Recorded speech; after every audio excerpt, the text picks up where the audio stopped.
We're in London at the moment. You're a very well-known headshot photographer in London. I don't know, styles differ between New York City and what else. Is there sort of a driver to deliver in 10x8 over here or not? I mean, in terms of Instagram, that's sort of the maximum screen size that you can get is if you do a 4:5 portrait aspect ratio.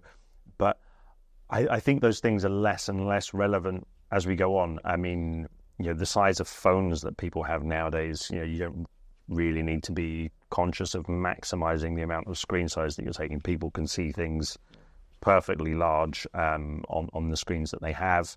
I think within the uses that people are going to make of pictures, people are mostly quite comfortable with if they need to crop a picture to fit into a given requirement on a social media platform or a casting website or whatever it is, they do that.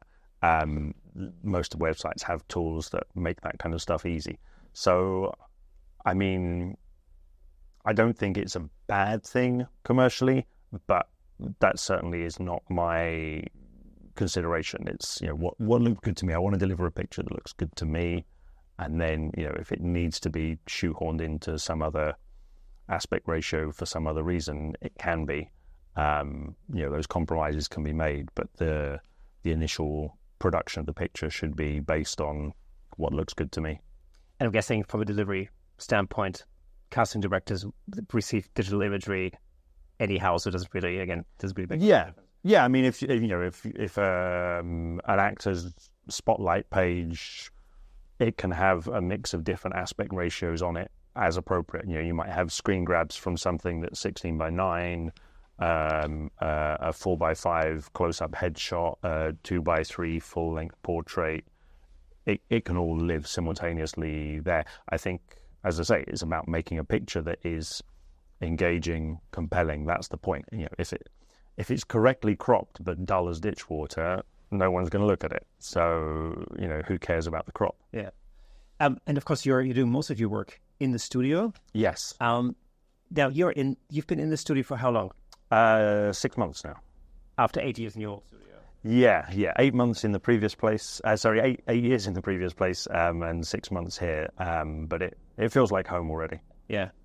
Tell us a little bit about this studio. How did you find it, and what did it take to get it to the state that it is in now?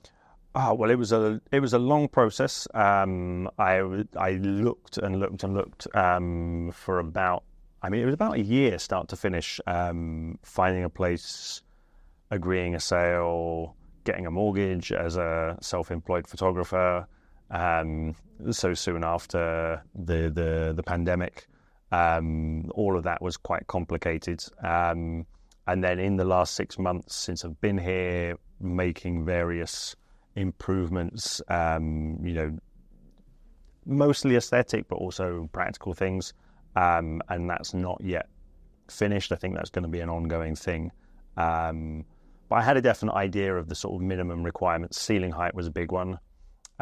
Location, important to a degree. I was previously in central London. I didn't want to move out of central. But within central London, I've moved to a different part of the centre of town, so that it's a new area for me, which is it's actually turned out to be quite beneficial. But yeah, it's an ongoing process. We're so central in London that literally, as you mentioned earlier, if the shard were to fall over, it would hit us. Yeah. It's an interesting drive, I have to say. But yeah, we're as central. I don't think it's going to fall over. By the way, we're safe. It's not that windy. Yeah. But we're as central as you could possibly be, I think, in London. Yeah, there are more central locations, but it's in Zone 1. It's within walking distance of most of my clients, though obviously, they tend not to walk to me because they're bringing suitcases, and I tend not to walk to them because I'm taking equipment with me. But yeah, it's easy to get around. So as a headshot photographer, how important is location in that respect? I think, generally speaking, as long as you have access to about 200 people a year, you can run a business. I've got about 10 million people within a 40-minute radius of here, maybe an hour radius of here, which is a lot. It's more than I need, but I've also got, I don't know, probably 15 to 20 photographers within arm's reach, you know? Yeah. If I was living in a small village in the middle of nowhere, I probably wouldn't have so much competition, and therefore it would be easier to reach the people. I think it balances out, you know. The market for photography is it's sort of self-regulating. People who can't make a living because there's not enough demand for the type of work that they want to do, stop doing it. And it's possibly also, you know, it's often a question of specialization. Like you probably, if you're within a larger urban area, it's probably easier to specialize, you know, niche down than it would be if you're out in the countryside somewhere. I mean, yes and no. I think it depends on how you market yourself. There are certainly photographers who have their base in the middle of nowhere, and part of the experience is that people travel to them, maybe, you know, stay overnight. It's a sort of residential weekend thing that you go and have your portrait taken.